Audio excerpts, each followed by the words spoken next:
Hi, I'm Anna. You know those moments when you look back and realize your entire life changed because you tried to do the right thing? That was me, 3 years ago. It all started when I moved in with my sister Sarah after Mark's accident. Emma was 14, Mason had just turned 12, and they just lost their dad. Sarah, well, she was barely holding it together. "I don't know what to do, Anna," she admitted during a late-night phone call, her voice breaking. "The kids are struggling, and I'm working double shifts just to keep us afloat." I still remember sitting in my tiny apartment, staring at the marketing proposal I'd been pouring my soul into. The promotion I'd been chasing for 2 years was finally within reach, but Sarah's voice kept echoing in my mind. "I'll come stay for a few months," I told her. "Help get everyone back on their feet." That few months turned into 3 years. I took a remote position, less pay, but enough flexibility to drive Mason to soccer practice and help Emma with her science projects. Slowly, we built a life. Sunday morning pancakes, homework at the kitchen table, movie nights crammed together on the couch. "You're becoming their mother more than their aunt," my best friend Tom pointed out one morning over coffee. He'd always been the voice of reason. "Sarah's letting you carry everything while she's out finding herself every weekend. When's the last time she even went to one of Mason's games?" I brushed him off. Sarah was still grieving, I told myself. But things were changing. Sarah started coming home later, talking endlessly about this amazing guy she'd met in yoga class. Keith, a successful real estate developer who, in her words, understood her journey. Then, at dinner last night, Emma was telling us about her debate team making it to the state finals when Sarah clinked her wine glass. "Keith and I have been talking," she announced, beaming. "He's moving in next month. Isn't that exciting?" The kids froze. Mason dropped his fork, and Emma's face went blank. I felt a knot tighten in my stomach, the kind that warns you bad news is coming. Sarah didn't notice. "It's time for some changes around here," she continued, twirling her wine glass. "Keith has amazing ideas for renovating the house." That knot in my stomach should have screamed louder. 1 week after Keith moved in, the renovations began. I came home to find my reading nook, my little sanctuary where I'd spent hours helping Emma with homework, stripped bare. The built-in bookshelf Mark had lovingly installed, gone. "We're opening up the space," Keith said with a sweeping gesture as contractors carried out the pieces of my former refuge. "The house needs a more modern feel." Sarah agrees.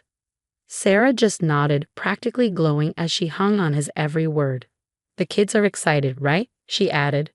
Mason mumbled something and disappeared upstairs. Emma didn't even look up from her phone. They'd both been withdrawing since Keith arrived, like shadows of their former selves. "Did you at least save Mark's photos from the bookshelf?" I asked, fighting to keep my voice steady. "Of those old things." Sarah waved dismissively. "They didn't fit the new aesthetic. Besides, it's time we all move forward." That night, I got a call from Linda, Mark's mother. "Anna, have you checked the property records lately?" she asked. Her tone made my stomach churn. "What do you mean?" "Sarah came to me last month asking about Mark's life insurance policy and the house deed. It felt off." The next morning, I went to the county records office. My hands shook as I flipped through the documents. 2 weeks before Keith moved in, Sarah had transferred full ownership of the house to herself. The house Mark and I had both paid off together after his death. When I confronted Sarah, she and Keith were in the kitchen, flipping through renovation magazines. "Oh, that old arrangement wasn't legally binding anyway," Sarah said casually, her voice dripping with indifference. "Keith says I needed full ownership for the remodeling loans." "What remodeling loans, Sarah?" I asked, my voice rising. "I put my savings into this house. We had an agreement." "Well, maybe it's time you found your own place," she replied coldly, refusing to meet my eyes. "You can't expect to live here forever." The words hit me like a slap. That weekend, I tried reaching out to the kids. I found them at the mall with Keith, shopping for expensive clothes they didn't need. Emma walked right past me without a word. Mason glanced at me briefly, his expression unreadable, before following Keith into another store. "They're just adjusting to having a proper family unit again," Keith said with a smirk that didn't reach his eyes. "Kids need structure, right, Sarah?" Everything fell apart on a Tuesday. I came home to find my boxes packed and sitting in the garage. Sarah was waiting in the kitchen, Keith standing beside her like a smug bodyguard. "We need you out by Thursday," she announced. "Keith's contractor needs your room for the new home office." 2 days? Sarah, this is my home too. Where am I supposed to go? It's time you got your own life, Anna, she said, her tone devoid of emotion. We're not your responsibility anymore. I stared at her, my sister, the woman who used to call me crying in the middle of the night, the woman who leaned on me through every storm. Now she couldn't even look me in the eye. "The kids need stability," she parroted, echoing Keith's words. "This is what's best for everyone." As I stood there, watching my sister choose Keith over her own family, I realized this wasn't just about the house. This was about 3 years of my life, about the kids I'd helped raise, the bonds I thought were unbreakable. I walked upstairs one last time, past Emma's room where I heard muffled crying, past Mason's door with a brand new "Keep Out" sign that hadn't been there last week. Everything had changed, but this wasn't the end. I woke up on Tom's couch at 3 a.m., gasping for air, the weight of everything crashing down on me. I was homeless. 3 years of my life, gone in 48 hours. "Just breathe, Jules," Tom said, sitting beside me and pressing a glass of water into my shaking hands. "You're safe here." The next morning, I went through my hastily packed boxes. At the bottom of one, I found the photo album I'd made for the kids last Christmas, pictures of Emma's first debate tournament, Mason's winning soccer goal, birthday parties, school plays. 3 years of memories. Around noon, the doorbell rang. Emma stood there, mascara streaked down her face, clutching a backpack to her chest. "Can I come in?" she asked, her voice trembling. She collapsed onto Tom's couch, words tumbling out between sobs. "Mom threw away my debate team trophy, said it was cluttering the new entertainment room. And when I got upset, Keith said I was being ungrateful for all their improvements." "What about Mason? Is he okay?" I asked gently. Emma's face crumpled. "Keith's taking him golfing every weekend, buying him all this expensive stuff. He keeps saying, 'This is what a real father figure looks like.' Mason's different now. He quit soccer last week, said it's for little kids. Your dad loved watching him play," I whispered. Emma wiped her face. "Mom says we're not supposed to talk about Dad anymore. Keith doesn't like it." Before I could respond, police lights flashed outside. 2 officers approached the door. "We received a report of a kidnapped minor," one of them said. "What? I didn't kidnap anyone," I exclaimed. "Emma came here on her own." Sarah appeared behind the officers, Keith at her side. "Emma, sweetie, come home," she said, her voice syrupy sweet. "Anna's just upset because she can't accept change." "I'm not going," Emma screamed. "You're destroying everything." Linda, Mark's mother, arrived just in time. She stepped forward, her voice sharp and steady. "I have documentation of everything," she said, handing over papers, including Sarah's refusal of Mark's life insurance payments and child support from his pension. The money meant for these kids. Keith's head snapped towards Sarah. "What life insurance? What pension?" "It wasn't important," Sarah stammered, her composure cracking. "Is that why you've been borrowing money from everyone?" Linda demanded. "Is that why you needed Keith's loans?" Keith's face darkened. "You told me the renovation loan was your first debt. What else haven't you told me?" As the police left, deeming the matter civil, Linda offered to let Emma stay with her. As they drove away, I watched Keith walk to his car alone, Sarah calling after him in vain. Sometimes revenge isn't about getting even. It's about protecting what matters most. Watching Emma choose to walk away, I knew we were finally on the path to something like justice. 3 weeks later, Mason slid into a diner booth across from me. "Mom doesn't know I'm here," he said, stirring his milkshake, looking so much like Mark it hurt.